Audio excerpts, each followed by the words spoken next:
Hey, everybody, welcome to Office Hours, where we assemble every single day to answer your media and tech-related production questions. Cindy Drozda from Erie, Colorado is our reader today. Cindy, what do we got? Our first question today is from Zach Stallsmith in Chautauqua, New York. Has anyone used an ATEM Mini Pro ISO to produce L3s using the onboard Media Player 1, or is it better to do this via a second computer feeding into the ATEM and key that input over the live camera input? Jason Bache is going to help you out here. Jason? Well, you're going to need to key the input technically, no matter which way you go. It really just depends on your use case and what you need the lower thirds to do, whether you change them frequently, that kind of thing. It's kind of a push. Personally, I like loading them into the ATEM if I can. It's just easier. Cordy Gooden? Yeah, it is. It's a little bit trickier, but because if you're using Media Player 1, let's say, as your lower third, containing your lower third graphic, and you can bring it in as a downstream key, as a luminance key, and make sure you don't use 100% black in any of your lower thirds. So keep all the background colors, all the colors in your lower third above 100% black. And then what you need, it depends on also if you're doing everything yourself or whether you have somebody else that can manage loading the lower thirds into that media player.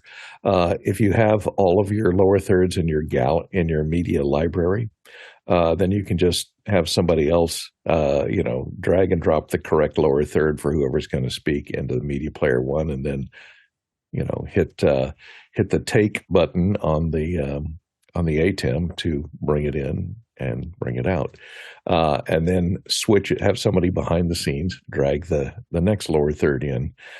This is kind of problematic if you're doing it yourself because you have to have that software up and you have to be looking at it. You have to kind of drag the thing over if you're doing it manually. You could also set up macros to do that automatically, so that whenever you're going to, if you have a Stream Deck, you could set, the 4 cameras, let's say, to 4 buttons on your Stream Deck, and each of those Stream Deck buttons would trigger a macro that would A, switch the lower third, B, crossfade or cut to the camera that you selected, and then button 2 would load the lower third for camera 2 from the media pool into the Media Player 1, and then do your lower third take button.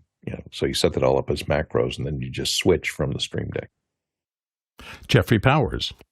So I find that the media player is very limited when it comes to doing any type of lower thirds. That's why I end up just allowing it to go to a computer and doing the graphics. There's so many more options for graphics when you do it that way. So many programs like SPX, like Uno, like anything like that just can come in through the web, through the interface. You'll be able to have lower thirds. You'll be able to have graphics. You'll be able to have a lot more than you can with the media player. If you load everything up in the media player, you got to remember which ones you switch to, and you can only do 2 at a time. And that's like I said, that seems to be a little bit more limiting. And the other thing is, I just like to have the ATEM Mini do one thing, and that is capture the 4 sources of video, and then I will then let something else control that helps in the overall process. Hopefully that helps, Zach. Next question. Next up is from Eduardo Augustine in Panama City. I got a Sony PXW-Z150, planning on improving battery life and adding other devices to my camera rig. Which NPF to V-Mount Battery adapter would you recommend? Guy Cochran's going to help you out here. Guy? Yeah, Eduardo, it depends on just what you're shooting and how long you're going to have to hold it. And if you're putting heavy drain items like a big monitor or something like that, and how you want that camera to balance out. Myself, I have a similar size camera, and I have a bunch of these ones that'll mount underneath, but I'm just running this camera not very long with a bunch of heavy power draw items that would suck down the battery life. So this just connects via a DTAP adapter. So I would look at some of these core micro different batteries that convert to MPF. If you want something that you could really rig up for handheld, I would suggest some of the stuff from Condor Blue, some wooden camera that mount it all the way to the back on rails, and that way you can have that battery balanced. So, and you could have handle grips. So it just depends on what you're shooting. If you're tripod, then this solution that I have works. But if you're going to be handheld, I would think about ergonomics and mounting things to where that camera feels balanced, so that you can have 3 spots that you're connected to your body, 2 hands on the hand grips and 1 on the shoulder, and that way you can really get a stable image. Yeah, I'm not aware of that camera, but I know that in most of my larger kind of shoulder mount cameras, there was always a plate. Sony made them and other people made them that would slip into the V-mount and allow you to mount things like NPFs directly to that. I've seen a lot of them on the web. The one thing about going with the Sony is if anything ever goes wrong in power, I always thought to myself, well, if it's a Sony camera and I have a Sony adapter plate, then at least they can't say that the reason it didn't work is because I messed something up or the third-party manufacturer didn't get the circuit right. In some of these things, they'll sequentially draw the battery, so it'll draw the first NPF down and then switch over to the second one, allowing you to remove the first one and replace it for even longer run times. So I just give it some consideration as to what you're using. Guy wanted to get back in on this, Guy. Yeah, this is one like you describe. I just don't know if I really would recommend something like this just due to how I shoot. I mean, it's one of those things where is this going to get knocked off and fall off? And I would just rather have a genuine Sony battery in that position so I can swap so that I've got dual, I've got 2 things going on, whereas this feels like if that knocked off, I would lose everything. So it just depends on what you want to do. But there's a recommendation there, Indie Pro Tools, if you want to drop $159 on that style. All right. Let us know how it works, Eduardo. Next question. Coming to us through the QR code, Roger Martin in Tonto Basin, Arizona asks, need a hub for my 17 Pro Max. Would like to have HDMI so I can send it to my PC through 4K Blackmagic intensive capture card. Don't need time code. Thanks. Alexander Knight's going to help you out here. Alexander? Yeah, so if you don't need time code, you can save yourself quite a bit of money. The Condor Blue brand of products is very good. They make let's switch to it here. They make this USB-C media hub for iPhones compatible with the 15, 16, 17. Very well built, good form factor. You got multiple USB-C ports. You got full-size HDMI out for your program monitoring, of course, and it also has quarter 20 threads on the bottom. You can see the quarter 20 thread mount there. It's available in 2 colors, and you can see it also in the product description. It does say it has support for NATO rails, quarter-inch 20, ARRI, and anti-twist and cold shoes. So you have all sorts of different ways of mounting them, and they come in at $89 USD, which is a lot less than the $300 that Blackmagic wants. Yeah, actually, I think I remember doing at NAB the video insert at Condor Blues booth. Wait, say that 4 times fast. And I talked to the owner of the company and was very impressed. Seems like they're a really good engineering outfit, and I really like all the little utilities and the cables they had seem to be very high quality. So if you want to invest in something that'll last for a while, that's, I think, a good source. Next question. Here's another one from the QR code. Jorge Cardenas in Brownsville, Texas is asking, we're getting Propresenter Ultrastudio dropped frames when doing video playback, 3 frames. The video is 1080p, 30 frames per second. Any thoughts? Yeah, you're going to get some help here. Courtney Gooden, dive in. Well, it depends. Are you seeing these 3 frames that are being dropped at the very head of the file? In other words, when you hit playback, or do you know if it's happening in the middle of your playback that is suddenly drop 3 frames? If it's happening at the at the beginning, what could be happening is that the P frame, which is the first full frame, is being skipped over and it's only getting I frames, which means it will have perhaps 3, depending upon how it was encoded, 3 I frames until it gets the next P frame, which is the next full frame, which it has to have to start to put something on the screen. So maybe that's, maybe it's dropping the first I frame and then only P frames after that are getting dropped because there's no I frame to build off of. And then it gets an I frame. So I'd check your encoder or whatever you're using to encode the files, if they're long GOP or maybe if they're MOVs and they're, ProRes or something where they're not long GOP, and see if those type of files play back without the dropout. I think it's perhaps dropping the first iframe and going to the next one is what my guess would be if it's the first 3 frames that are missing. Jeffrey Powers? Yeah, the other thing is you're talking about 1080p 30 frames a second. Are these sources truly 1080p 30 frames a second, or are they running 2997? They're running 2994? Are you using multiple devices that do that are different brands, like different cameras or something like that? Are you plugging them in via something like a decimator so you can get that specific 1080p 30 frames a second? If you're not, you might want to start playing around with your system and take something out and see if that makes a difference. Put it back in, take something else out, take everything out, start at the beginning, start with one device, bring it in, go from there, and then see where it is. If it's just one device that's going into Propresenter, then you want to check the settings of that device. And then if you have something like a decimator, put that into your mix and see if that helps with everything. The only other thing I can think of is if you are running on a computer, make sure that you definitely are running on a computer. Make sure that the computer has more than enough power to it. If there's other programs running, close those programs out. You know, the whole spiel on that thing. Yeah, the other thing that triggered in my mind when I read this was Propresenter is often you're producing something for a meeting or something like that. And I have seen it happen where somebody embeds in a PowerPoint or something like that a ridiculously large still frame.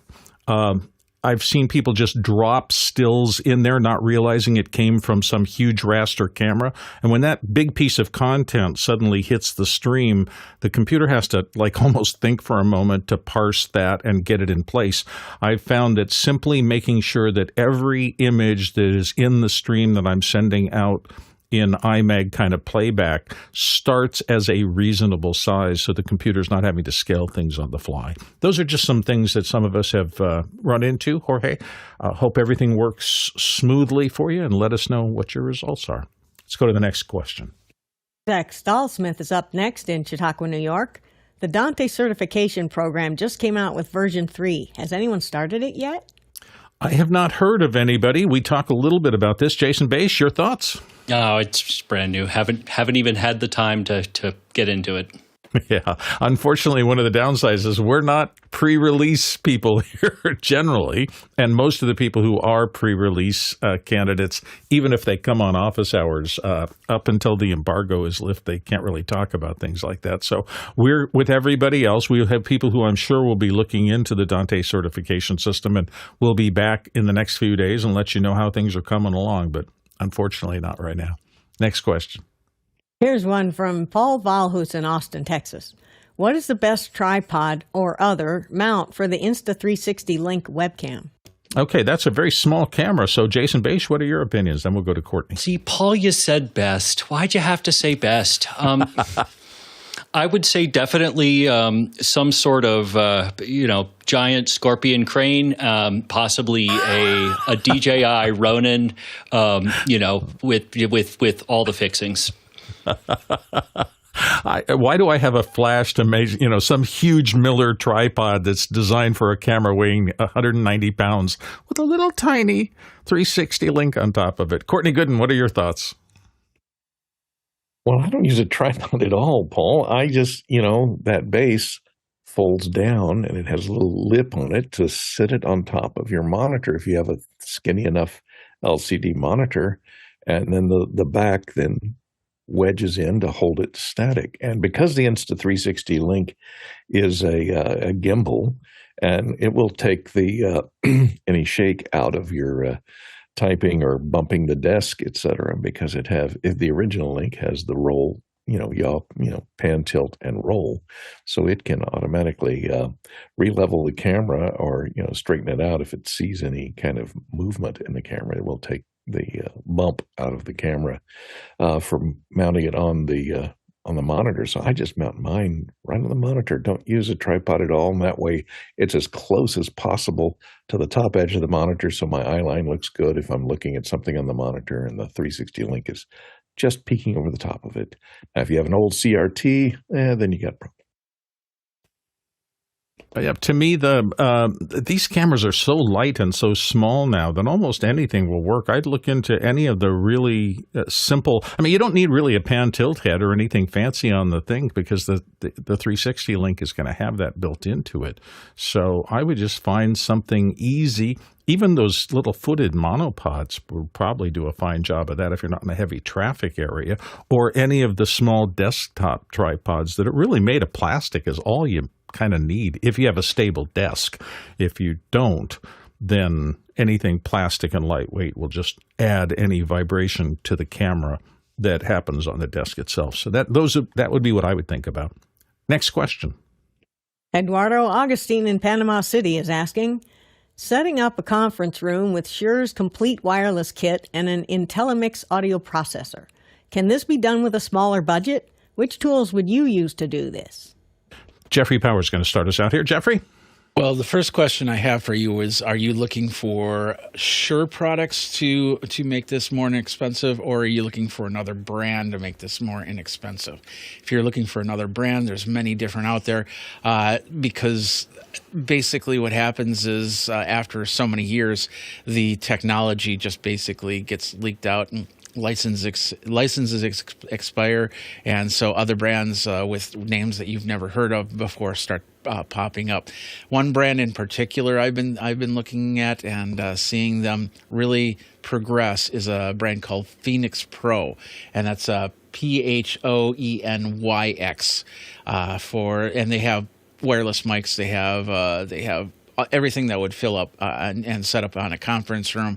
And of course, if you need any extra stuff for stage stuff, and they just have a whole bunch of stuff there, you might want to check them out. On the Shure line, on the Shure line, if you want to stay in the IntelliMix infrastructure, the only thing that I can suggest to make it cheaper is to find used items and get the best deal that way. Jason Bache?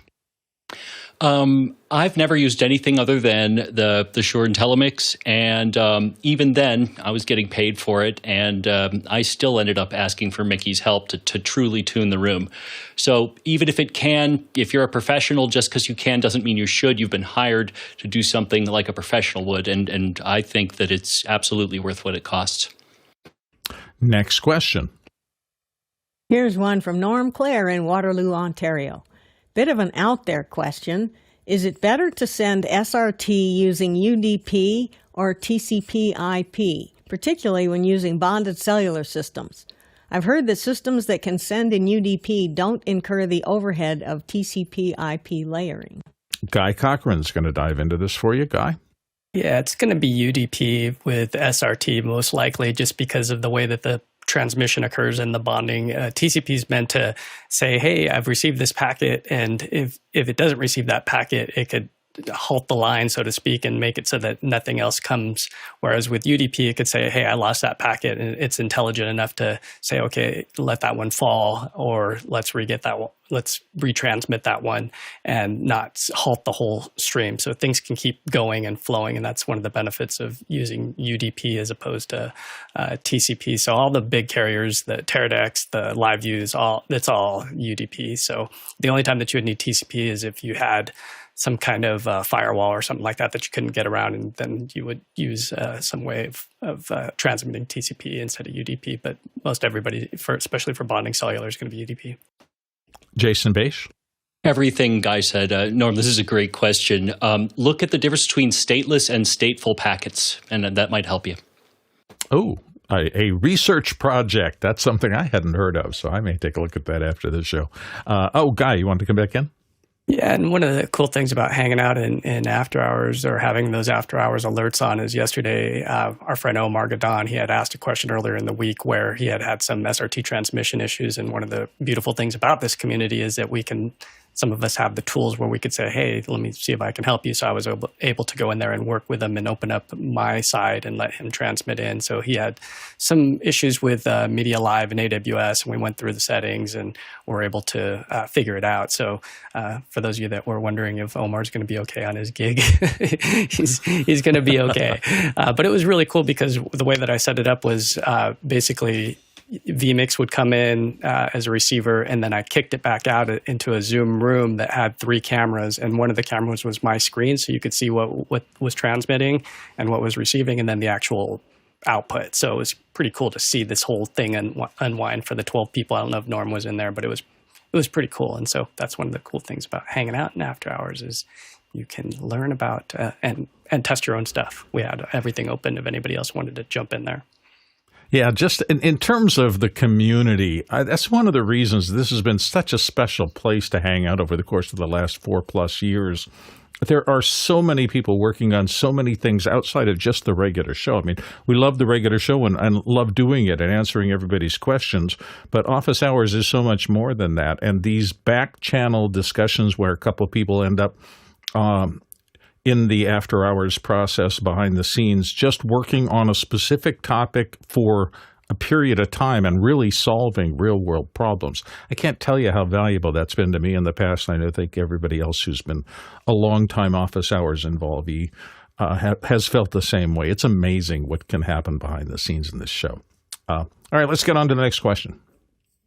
Eduardo Augustine is back with us from Panama City. How to get clients in a country location where live stream is seen as an expense and not an investment. What can I do while I have no clients? I barely make 4 clients per year. Alexander Knight, what do you think? What is your advice? Yeah, I feel for you, Eduardo. If you've really exhausted all the options, I mean, assuming you don't want to move to another country, I would think about expanding your horizons beyond what is just required for doing local stuff. So there's so much that you can do nowadays on a global scale to do remote production, everything from doing stuff in the cloud or, even if you just had a relatively new Mac Mini with a really solid internet connection, there's no reason why you couldn't do everything from corporate events to podcasts where you're bringing participants into a Zoom meeting, you're using a specialized production tool, whether it be Mimo Live or Vector or Wirecast or one of those other programs out there where you can do incredible production with graphics and do all of that from the comfort of your home office. So maybe think about expanding just beyond what you can do there locally. Jeffrey Powers. So first of all, you're in Panama City, so there can be a lot that you can do on your own that would get people to notice what's going on and maybe think that they can do that too. Seeing it as an expense and not an investment, there's a lot of factors or a lot of things that I run into when I start talking about live streaming. I actually talked to somebody last night about that because the one problem that they had was the quality of the audio and video coming across. And a lot of these things where it's meant to show people that things are happening and you just got to come down and experience it yourself rather than watching it on a small phone or anything like that. So having examples, maybe even having an offer that's saying if you can do this, if it's not that expensive, to actually offer one for free. You pay for the rest of the services, but then you'll add live streaming for free for that one time, just to show them what it's like and see if that helps with that. Even if they don't like that, then that becomes something that you can put into your portfolio, and that's going to be the caveat, is saying if we do live streaming and I'm giving it to you for free, it's going to go in my portfolio so I can show other people how to do it. Because if they can't see that foresight, there's somebody else that can. And I'm pretty sure if you're in Panama City, you're going to find some people that are going to start seeing this stuff and saying, hey, wait a minute, we should be doing this here, and then contact you. How can we do that? Guy Cochran. Yeah, this is a tough question in a lot of ways. It just depends on what I don't know Panama City as to what the numbers are as far as population and corporations, but just Googling that location and then seeing what your competition's doing and seeing what kind of showcases that they have, and trying to find recurring gigs, because to me that's what I've seen in local businesses around here that succeed is they get a client, and Microsoft's the big one here in town, but they get on a rhythm, and now they're the first person that gets called, and their company comes in and does whatever interviews or whatever live stream, or there's a lot of analyst type calls that I see where people pick those up that are repeat business. Employee hands-on, those are repeat ones. And then there's nothing wrong with doing stuff for nonprofits so that you can push the envelope and get your services out there by helping in the community, and even helping here. Like I just did a gig with Jeff Keithley over the weekend that wound up turning into a pretty monster one. I had 17,000 people watching live on that event, and I'm here in my home controlling that whole thing. There was a 40-foot LED wall with 1,000 people, and I was pushing my feed to that theater and to 17,000 people. So no pressure or anything. Thanks, Jeff. But it was all just vMix in the cloud. So I learned those skills through through office hours, learning about vMix, learning about AWS. So thanks to Tucker and Jonas and these guys, Churig, these guys have taught me things, and Jeff himself. And so to see that guy in action and see, UE150s shooting at a stage, and I'm picking up the feeds, and then remote FX6s with high vision backpacks. I mean, I'm controlling all that stuff from here. And Jeff's just monitoring, and I'm on Unity just like we are here every morning. So just getting out there and doing stuff, even in this community, helping out, you learn. And that's one of the joys of this place is you learn. You can fail here in a safe place in a nonprofit, and then you go out and hopefully pick up some stuff that's a little more exciting, as we'll say. Yeah, the other thing I'd just point out, and this is just my perspective, live stream is one link in the chain. Somebody has to create content. Somebody has to be shooting or something else, getting signals together, getting audio in or whatever. Then that becomes something that you live stream to people.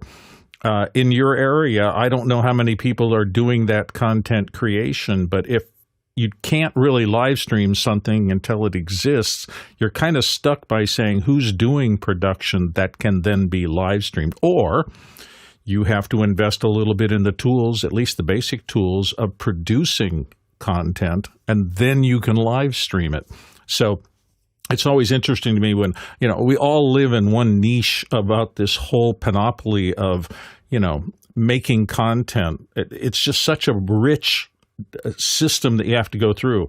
I mean, organizing, scripting, casting, getting people in seats, having the event actual happen, and then a live stream can happen. And then you have all the stuff after that in terms of, did you make content that can be packetized and sold afterwards?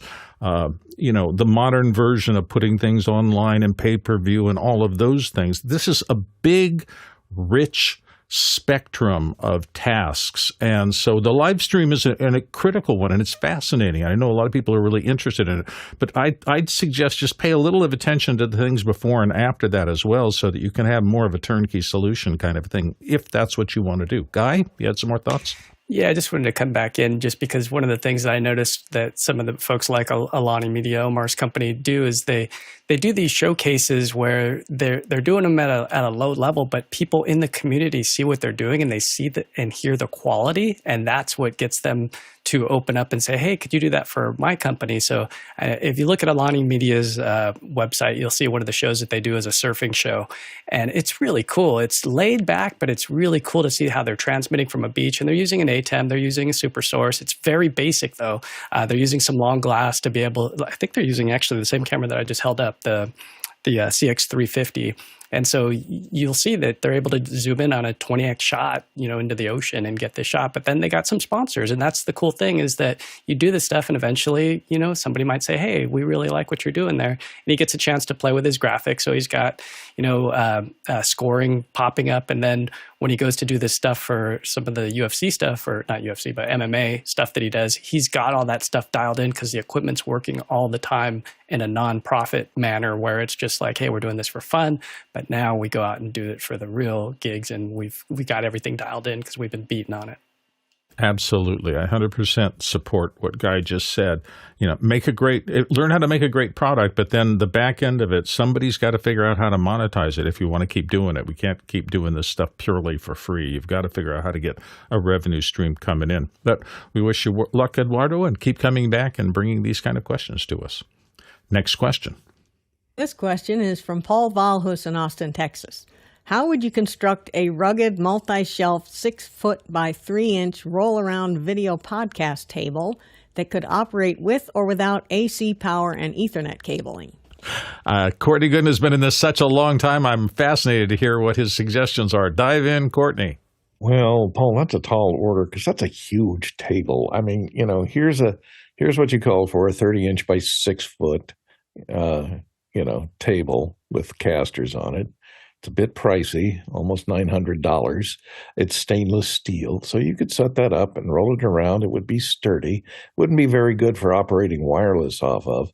I've always gone and these little casters aren't great for going over thresholds or if you're going to take it outside or in the garage. This is the solution I came up with for doing my video switching cart. And this is a Costco cart that's about $129, regular $99 when it's on sale at Costco. It's a COSCO cart.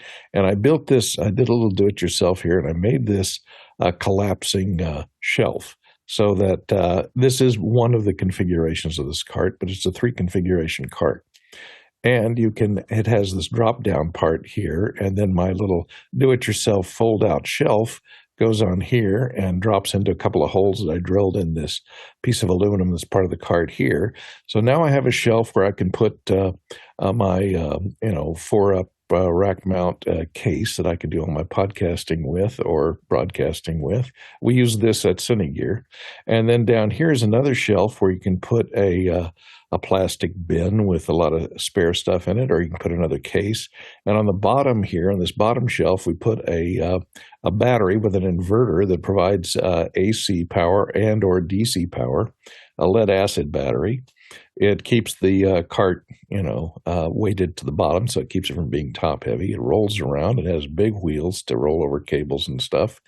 And on the handle up here, I even have a place where I could put boom poles that go through this little gap here and anchor down here in this little gap here. So, that's worked out really well for me, and we used it, like I say, at Cinegear. But it's not as big as you think. If you want a podcasting table as big, be prepared to take one of those prep shelves that have casters on them and roll that around. But I'd prefer to build my own so that build it out of wood so that I can screw things down to it and attach, power strips and power supplies up underneath it, things like that.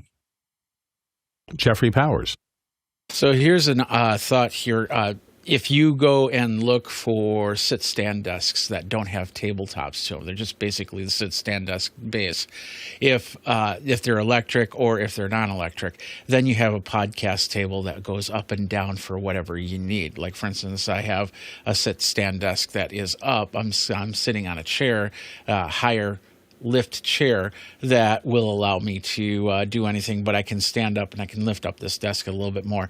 I went to the hardware store and basically a lot of these desks have little screw out feet so you can level them out, but you can also go get caster wheels, bigger caster wheels that can roll around and go over cable if needed, and they will allow you to do a lot of things. They won't have the shelves that you're looking for, but you can then customize that to whatever you need. Of course, you got to keep in mind the lift, the up and down of the sit-stand desk. Another company you should be looking at is a company called Vevor, Vevor. They have things like, for instance, I have one right here. It's an AV cart it's a metal AV cart that rolls around separate from this table. So if I need to push this in the distance and keep the table right here, I can do that. So separating the two is not an impossible feat as well. And you can definitely do a lot more with that. But they also have a lot of other items such as the AV cart that will allow you to get higher and lower and things. And then, of course, if you're looking for a 6-foot table or a tabletop, I would highly suggest just looking for the tabletop separate.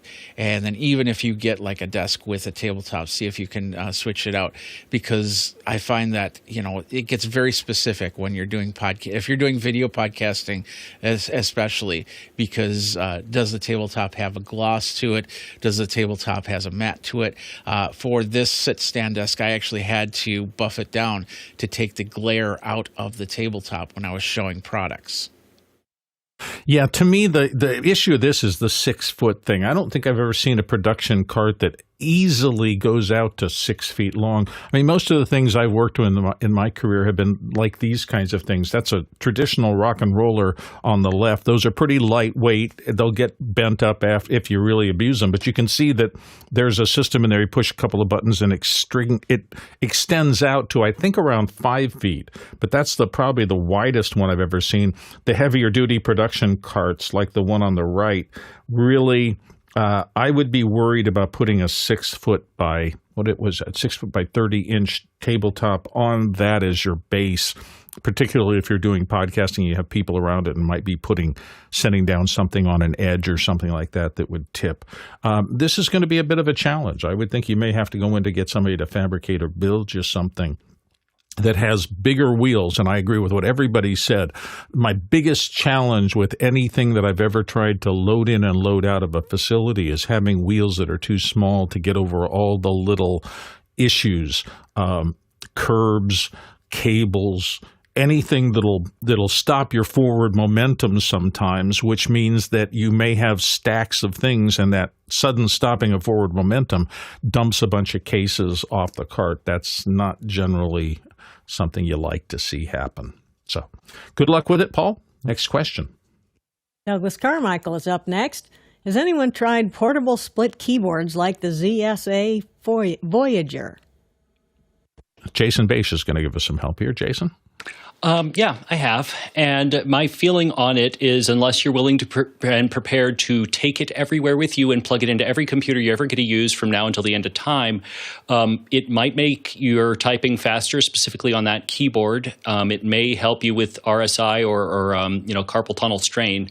But what it will not do is help you type anywhere else for any other reason. And in many ways, I think it may slow you down in the long run.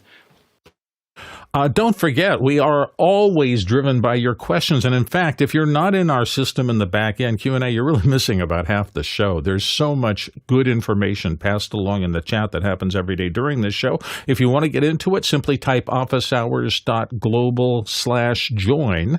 That'll let you kind of get into the system. We'll send you an email if you respond to that, and then in a day or two, you can get into the system and ask and vote on the questions. That's important because that determines what we get to quickest and what we spend most time on. But more importantly, it'll allow you to get into that real-time conversation where a lot of really, really valuable information is pushed along every single day. Next question. Here's a QR code question from Guy Cochran in Seattle, Washington, and on the panel today. Did Synology reverse their decision on third-party drives? Let's go to Alexander Knight. Yeah, I heard about this. So for those that don't know, Synology decided that they wanted to come up with some proprietary drives, and you would have to purchase those drives to be able to use them with these new network-attached storage products. So it seems that they've reversed it, and obviously there's a lot of people online that were complaining about this. The question is, and this remains to be seen because it can't be quantified right now, is how badly has this actually hurt their pocketbooks? How badly has it hurt their brand, their reputation? I know just by looking at all the comment threads on various forums and Reddit, you can see all the people saying, well, I'm going to consider a Unify NAS storage product now, or maybe I'm going to think I'm going to build up my own PC and use something like TrueNAS. So I think there's definitely been an impact because there are a lot of angry people. I just don't know how it's going to affect their bottom line and whether or not people are going to still want to purchase their products. Jeffrey Powers? Yeah, it's something that they backtracked, and they're not offering, and this is surprising, they're offering full support of third-party drives. And I'd still look at the terms of service to see what they're supporting, what they're not supporting. I think their biggest concern is you start mixing and matching, and their random problems just start to happen. And so that is one of the sorry, got a call here. That is one of those things that they can't plan for. Like, for instance, in Apple environments, it's pretty much all Apple hardware. But if you go to a PC environment, it could be this type of sound card, this type of PCIe hub, this type of USB hub, things like that. That there's just a lot to figure out here. And I have a feeling that if they run into way too many problems, then they're going to even backtrack on that, even if it means losing a few customers. And by the way, I really do this, but I'm going to apologize to the back end crew, because right before that last question, I went, Jeffrey Alexander Knight. I'm sure I threw them off. I try not to do that, but occasionally my brain just goes into lock. So my apologies to the back end crew for giving them a false start. Let's go to our next question. Douglas Carmichael is back with us. With so many other NAS vendors, who would buy the Blackmagic-branded NAS units? Ooh, Courtney Gooden, what do you think? Well, the Blackmagic NAS units is really, I guess he's talking about the Blackmagic Cloud, because this interfaces with their cloud service where you can park things in the cloud and back them up locally. This rack mount design from Blackmagic also has 4 10 gigabit switch on the back of it. So you've got a built-in 10 gig switch, which is handy to have for high-speed interface. Also, the Blackmagic has this clean interface, and it can use any, has pluggable any spinning drives, 3.5-inch drives you can plug in there. So you can use cheaper, almost commodity-based rack mount drives, spinning 3.5-inch drives to plug them in, and you can switch them out, remove them. So it's a lot easier. Most other NASs are really not designed for insertion and removal of drives on a regular basis. You build your NAS and then you just talk to it and everything stays in the rack. This is designed for removable drives so that you can remove them and move them to another project, or move them in and out as the projects come and go, so you can keep your data for a specific project isolated on specific drives. So that's one feature that you have with the Blackmagic type system, as opposed to most other NASs that will take multiple drives, but they're not designed for transiting the drives between projects and stuff. They'll just store all your data in one spot. Hey, if you want a quicker way to get your questions into things, I'm tossing up the QR code in the corner of the screen here. That is taking you directly to askofficehours.global. If you type that into your web browser or shoot this QR code, it'll take you right into the system, askofficehours.global. You can pop in a question really quickly, and we'll get to it as soon as we can. Those questions that come in through the QR code, by the way, are persistent, so they'll stay there. People still vote on them. They join the regular queue, but they will come back the next day if they weren't answered on the first one. Next question. Here's one from Alexander Knight in Port Coquitlam, British Columbia, and on the panel today. What's the difference between NDP, non-drop frame, and drop frame when selecting a frame rate? Okay. Frames are never dropped. I just need to say that up front. This is the worst named thing of all time. You cannot actually drop frames without messing up your content. What you can drop are frame numbers.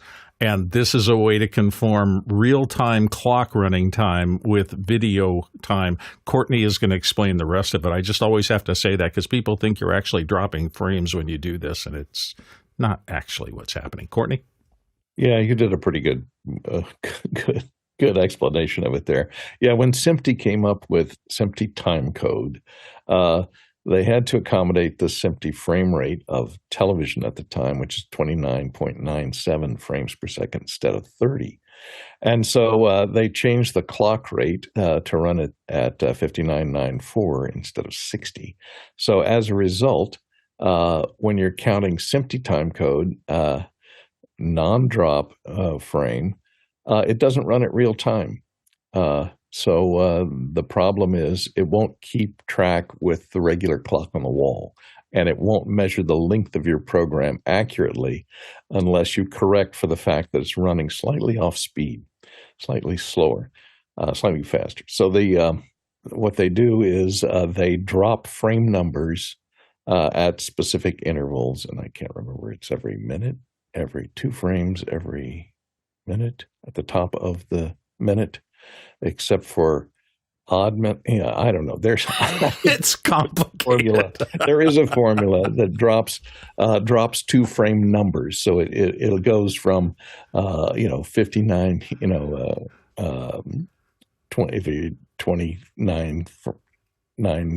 28 frames to 0 frames. So it'll drop, two frame numbers will be missing to keep it in sync with the clock on the wall. Typically in production, you always shoot non-drop frame so that all the frames are there, so that when you get into post editing, there's no mystery as to where'd this frame go, because that number is not there in the time code. So, and then after you finish, when you go to broadcast and when you go to a deliverable, then you apply the drop frame so that the length of your program will be exactly correct over 30 minutes.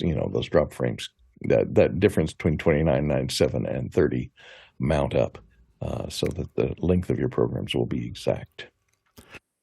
The only time it's ever actually affected me is if I've been literally frame by frame going through video footage with visible time code, and you will see that you expect the next number to increment, but it doesn't. It skips some numbers. Again, the important thing is you're dropping number tags, never actual frames. Unfortunately, rather than saying drop code, which would have been a more accurate thing, they called it drop frame time code.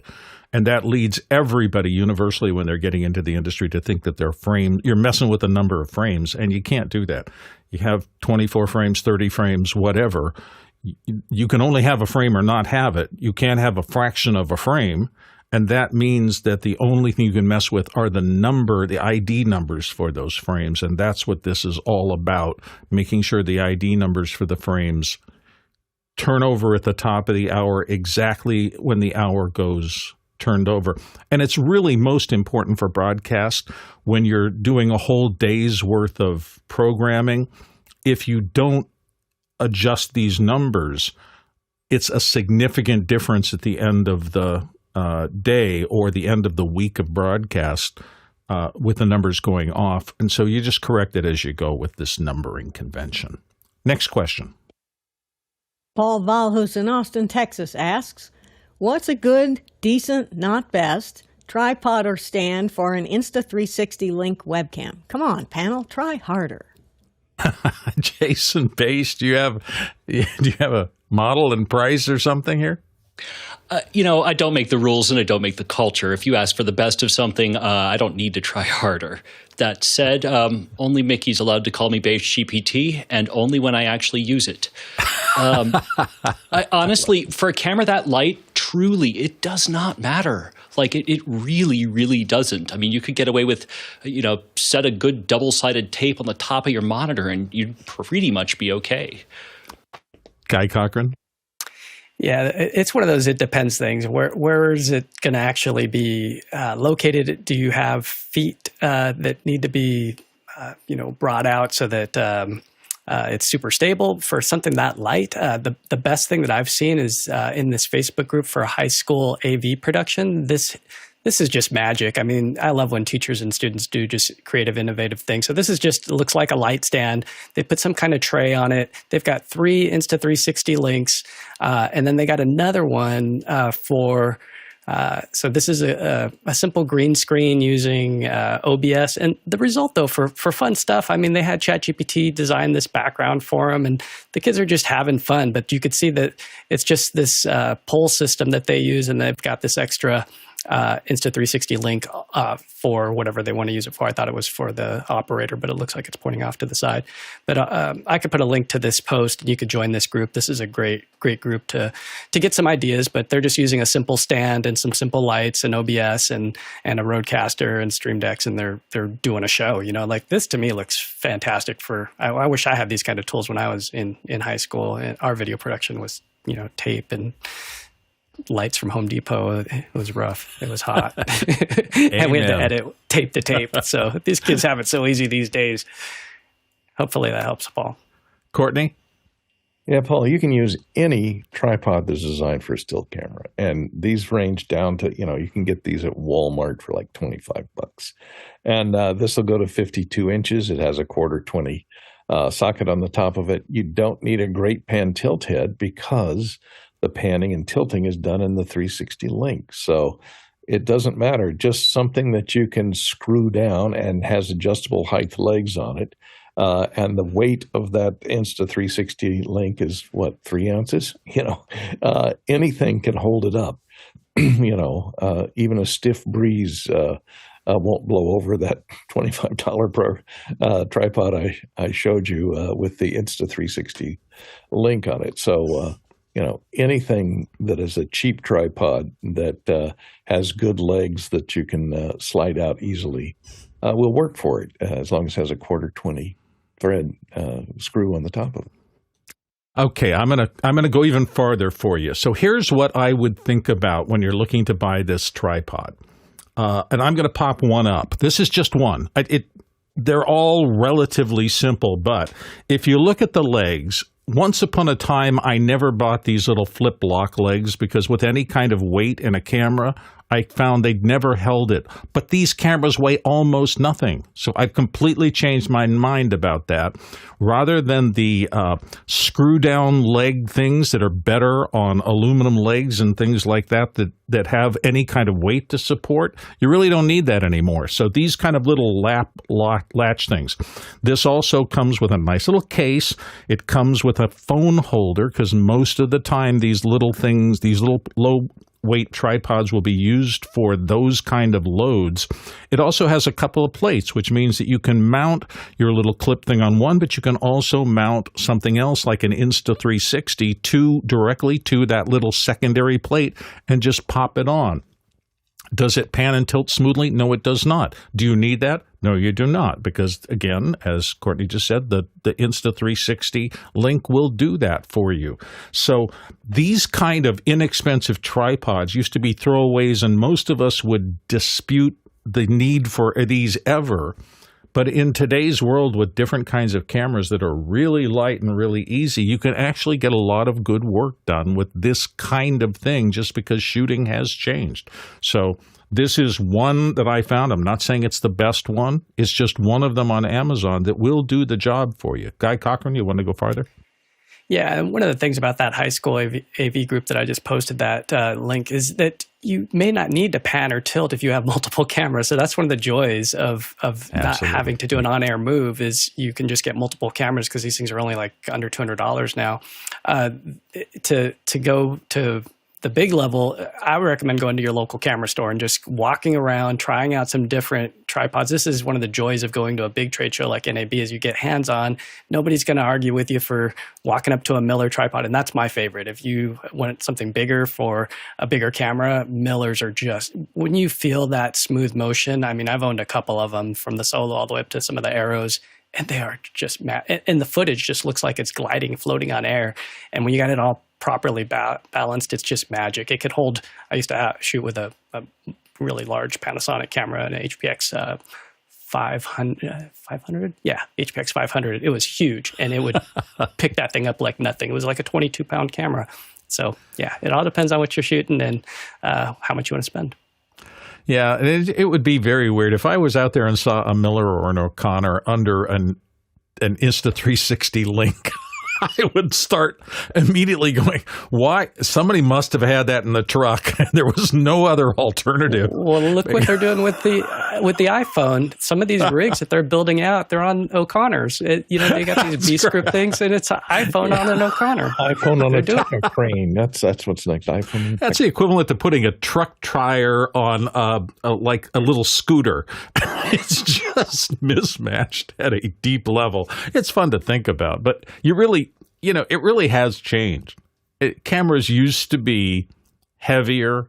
The shoulder mount camera era, you needed these Millers and O'Connors to get the kind of moves that Guy's talking about. It's the only way you could do it because it was so much mass that to get really flawless, smooth pans and tilts required a huge amount of engineering. But that's it less. Increasingly, that's not what we're shooting on. We're shooting on these little tiny things. Yeah, there we go. Yeah. Fisher dollies. These things are just and you That's- put your Insta360 on top of that. Yeah, that's old Hollywood meeting new production. It's just a different beast out there now. Anyway, fun question. Thanks, Paul. Let's go to the next question. Next up, we have Eduardo Augustine in Panama City. Has anyone used this SmallRigh V-Mount Battery? Any good? Jeffrey Powers. I haven't used this specific SmallRigh battery, but I have used similar batteries. I love these types of batteries. They have the display on them, so it's telling you exactly how much battery life you have in your battery. So you could, if you had it sitting on a shelf, you can pull it from the shelf, hit a button, and it's telling you if you need to go charge it or not. Newer also makes batteries like these as well. It has the ability to do USB charging and USB depletion, so you can plug it in and use it to also charge a light or a phone or anything like that. So it has a lot of multi-function. So if you're not using it for its intended use, you can use it as a backup battery. So these things are, and of course the electronics in there are crazy small. So I love these things, and I've been buying a lot of them. So yeah, it's definitely something you should have in your arsenal. Next question. Jack Cannon in Phoenix, Arizona is asking, what mic would you pick for an interior vehicle shot with windows being rolled down with the vehicle driving off-road? Jeffrey Powers is going to help you out here. I've seen a few videos on how they did it, because the big thing was the whole carpool karaoke and how they did it, where they were using the GoPro microphones or not. And the answer is no, because that's just going to give you way too much sound. A lot of people, what they've been doing is they've been actually affixing lav mics up on top on their sunshade. And then running it to something like a Zoom or another field recorder. That way they have the ability to, first of all, be in 32-bit, and second of all, be able to bring it into any type of post-editing. So when you're rolling down the window, you have the ability to focus in on the voice rather than the wind sound. And of course, if you put on something like a dead cat, that's going to help immensely, even more. But if you want to hide it, that's going to be a little bit of the trick factor. So you got to kind of get it over the lip, so of the pull down shade, so you can get the voice, but you're not getting it in shot. Public service announcement. Dead cat is an industry jargon term. No cats are harmed in the production of any of our work. Courtney Gooden? Well, it depends on how good a quality sound you're getting. The problem with roll-down windows in a car, it depends on how fast the car is going. If the car is going on a freeway speeds, the buffeting of the winds coming in those windows is going to give you a low-frequency rumble that is going to be really detrimental to your soundtrack. What I've done in situations where I have to do that, I'll use a Rycote windscreen with a good Sheps mic or a Sennheiser 416 mounted under the dash, pointing up at the actors. So it's down below the windshield and it's protected from the wind, and generally mounted in the center of the console, pointing back at the people. And the Rycote is these basket windscreens. Here's one that's kind of cut away where you can see it. It's surrounded by a basket, and the shock mount is inside the windscreen. So the shock mount has to be in there to absorb the shocks, especially if you're driving off-road. So shock mount is important, and wind protection is important. And the basket windscreen provides an isolation area between the basket. Well, this is cut away, so it normally goes all the way around, and it has an end cap that covers it here. But there's this air gap in between the microphones and the shock mount, and that allows the wind hits the outside of the windscreen here, even up to cyclone like this one is, speed winds, 30 to 40 mile an hour winds. This can even protect the mics against that kind of low frequency buffeting. But that air gap between the microphone and the windscreen is essential if you're going to be going at high speeds. Guy Cochran. Yeah, what I'm seeing out there is DPA 4018s. These are these little tiny gooseneck style microphones, and then you attach them to something like a Zaxcom or Electrosonics transmitter. So something that looks like this, where you've got this ability to mount it wherever you want, preferably up top, like you see here with the sunshades, and then pointing down. But you could see different versions of this with like a Electrosonics LMA with the 4018, and then you could bend that gooseneck, and it's got a small little foam windscreen, but you're most likely not going to get that much wind noise at that location to where the microphone's close to the speaker's mouth. So these are popular in TV shows and things like that. So even in the back, you can tape one down and you get somebody who's monitoring it. But yeah, lots of good options out there.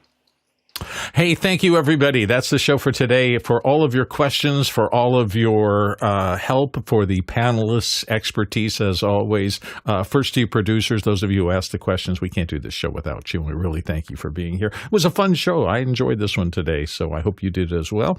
To the panelists who come and provide free of charge all of their amazing expertise. Can't tell you how proud I am to call many of you my friends, all of you my friends. It's just been so important to my life, and I think to our audience, to be able to get access to the decades and decades, probably hundreds and hundreds of years of expertise represented by the panels here in Office Hours. So thank you. And to our amazing back-end crew, we never leave them out, because if we leave them out, this show does not happen. And it's, I was paying attention to what Guy was saying earlier about what happens in after hours. Often these small groups of people to go attack a problem at really a granular level, that is so valuable. And it's just amazing that this whole system exists. So thanks to Alex for pulling it together all those years ago, and for everybody who keeps it going every single day. Our stats today, the Talik Traversal, if you had been going to get this expertise and traveling around to do it, 35,000 miles, 56,000 kilometers. I believe that's 278 million bananas for scale. It is Wednesday. I don't think anything's happening tonight. No, this is Thursday. I'm sorry. I'm wrong. That means the Rundown with David Paskin should be on tonight, so check it out. We'll see you tomorrow right back here at the same time, same place.